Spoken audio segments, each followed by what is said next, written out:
C'est à suivre en direct et en vidéo sur Europe1.fr. Ce matin, Jean-Pierre Elkabbach, vous recevez Bruno Le Roux, le président du groupe socialiste à l'Assemblée. Ah oui, on vous dit bienvenue Bruno Le Roux, bonjour. Bonjour. Vous arrivez directement de l'Assemblée nationale, vous n'êtes pas trop fatigué? En pleine forme, vous ne pourrez pas en profiter de cette fatigue. On va voir ça, on va voir Elle ça. n'est pas là.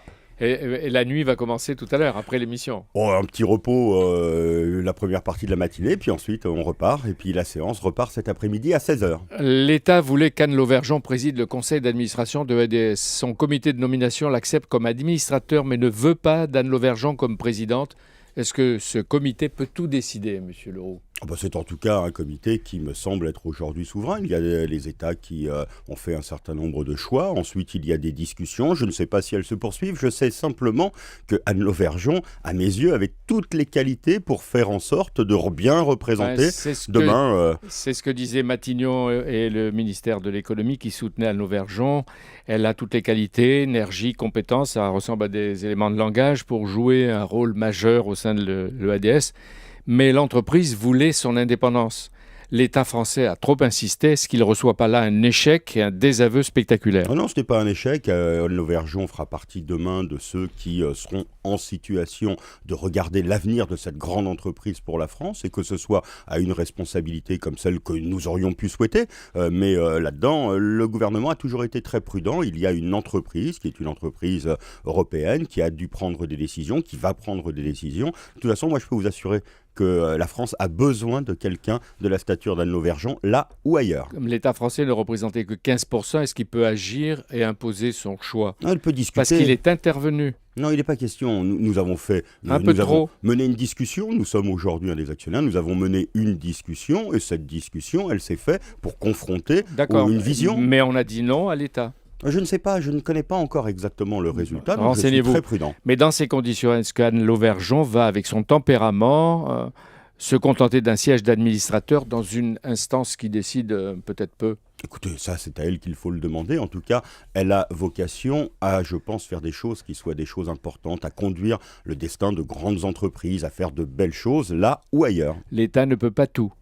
Mais l'État, en tout cas, quand il est présent dans une entreprise, il peut mener des discussions. Et c'est ce qu'a fait l'État français. Il peut discuter, mais il ne peut pas tout. Quand on n'est pas actionnaire majoritaire, vous savez, on discute, c'est ce que nous faisons. L'État ne peut pas tout. Bruno Le Roux, à l'Assemblée nationale, le mariage le mariage pour tous progresse. Il est perturbé à 2 reprises par une surprenante cacophonie, la circulaire Taubira, et ça s'est passé. Et deuxièmement, la contradiction d'hier sur la PMA. De loin, du Cambodge, le Premier ministre est obligé de taper sur les doigts de la ministre déléguée à la famille. Est-ce que vous avez été vous-même surpris?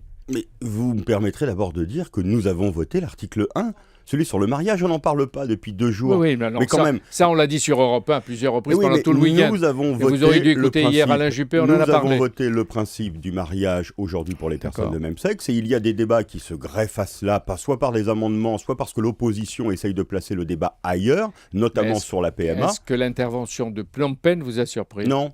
Je savais que le Premier ministre souhaitait qu'il y ait un débat sur cette question. Elle a annoncé, la ministre, la loi sur la famille avant fin 2013 avec la PMA. Jean-Marc Ayrault répond qu'il veut attendre l'avis du Conseil du Comité national d'éthique. Mais est-ce que c'est un manque de coordination, un recul, un couac, quoi? Pour moi, c'est une péripétie de calendrier. Une gaffe. Une péripétie de calendrier qui n'enlève rien au fait que le gouvernement a confirmé qu'avant la fin de l'année, en accord avec le débat qui va avoir lieu avec le Conseil national d'éthique, il y aura un texte du gouvernement qui comprendra la PMA. Cela a été dit à l'Assemblée. Avant la fin de l'année? Oui. Oui, mais vous disiez le mois de mars. Écoutez, le mois de mars, c'est mars 2013, avant la fin de l'année. Vous savez, nous avons été élus en 2012. Si ce texte était déposé en 2013, je considère toujours que ce sera dans la première partie du mandat. Le président du comité d'éthique, Jean-Claude Amezen, qui était là tout à l'heure, s'est saisi lui-même du sujet. Il veut organiser des états généraux, vous êtes d'accord? Moi, je ne sais pas si cela nécessite des états généraux, mais en même temps, je n'ai pas à lui dire la forme que doit prendre ce débat. Mais si ça a lieu, c'est pas mal. Mais vous savez, ça fera un débat. Moi, de toute façon, je veux participer à tous les débats qu'il y aura. Et j'y participerai comme président du groupe socialiste, avec les positions du Parti socialiste. Et s'il y a un débat organisé par le comité consultatif d'éthique, je participerai aussi à ces débats. J'emmènerai d'ailleurs aussi à l'Assemblée nationale des consultations. Et il a dit que ça durerait au moins 6 mois. Je l'ai rencontré tout à l'heure, et je l'ai écouté, je l'ai rencontré. Il dit s'il y a états généraux, c'est au moins 6 mois, donc c'est la fin de l'année. Vous voyez, on est sur le calendrier, qui est le calendrier proposé par le gouvernement et qui me va tout à fait. Mais vous-même, vous avez dit que c'est un comité consultatif, donc pour vous, son choix, c'est ou bien oui, et si c'est non, c'est quand même oui. Non, mais le choix, c'est de faire un débat, ce n'est pas de faire la loi. Le comité n'a pas pour responsabilité de faire la loi. D'ailleurs, quand je dis consultatif, je rappelle simplement le adjectif qu'il y a dans son intitulé. Et ensuite, nous devrons prendre nos responsabilités à l'Assemblée nationale. Vous le dites souvent, prendre ses responsabilités. Vous êtes vous-même fâché hier. Si le projet de loi sur la famille n'ouvre pas la PMA aux couples de femmes, vous vous rappelez, vous l'avez dit, le couple socialiste prendrait ses responsabilités. Qu'est-ce que ça veut dire? Ouh, les loups vont entrer dans l'Assemblée? Qu'est-ce Non, que ça veut dire? j'ai eu un moment une interrogation sur le fait que la PMA ferait bien partie du texte qui est le grand texte qui va avoir lieu sur la famille et les filiations. J'ai été rassuré par la déclaration du gouvernement et donc je pense que c'est mieux. Je pense que c'est mieux que ce soit le gouvernement qui fasse un texte qui comprenne toutes les dimensions. Il y a une meilleure sécurité juridique à cela et c'est pour ça que je partage totalement la méthode qui est proposée aujourd'hui par le Premier ministre. Même s'il y a des manques de coordination, comme vous l'avez dit vous-même. Je vous l'ai ici. dit, c'est des péripéties de calendrier.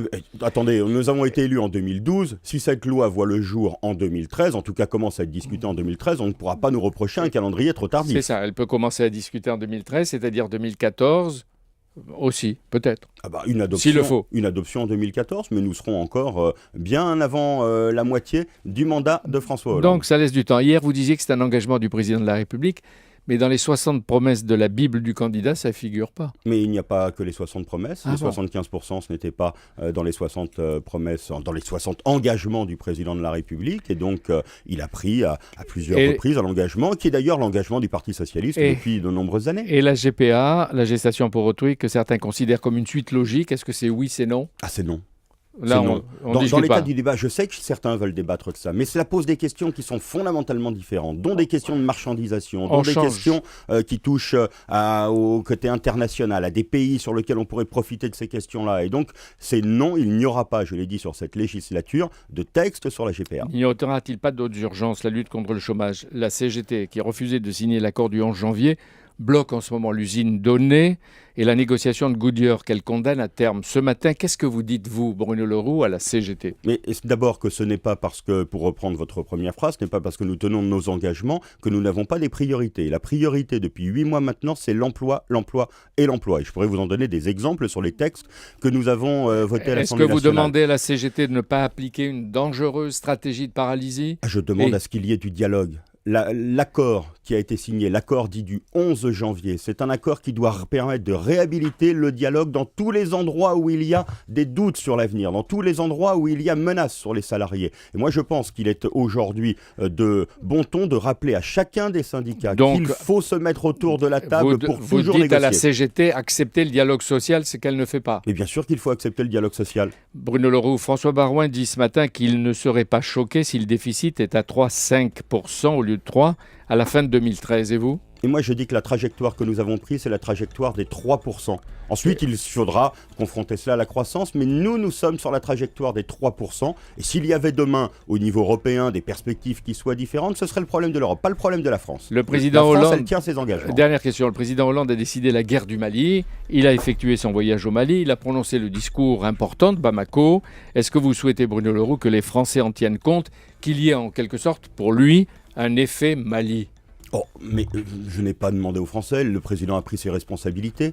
Il a agi comme un grand président, en sachant prendre une décision au moment où il le fallait, et en allant tenir un discours qui est un discours qui a redoré, je crois, aujourd'hui en Afrique, l'image de la France. Donc vous attendez qu'il y ait de retombées agréables? Non, je m'attends à ce que les Français reconnaissent que sur tous les plans, que ce soit le plan de la lutte contre le chômage ou ce soit le plan international, François Hollande est un grand président de la République. Merci Bruno Le Roux, merci. Demain, allez dormir. Un peu. Demain, Jean-Pierre Elkabbach, matinale spéciale, la France face à la crise. Nous serons en direct d'Aulnay-sous-Bois. Voilà, et nous serons avec Bruce Toussaint, des reporters, Natacha Polony.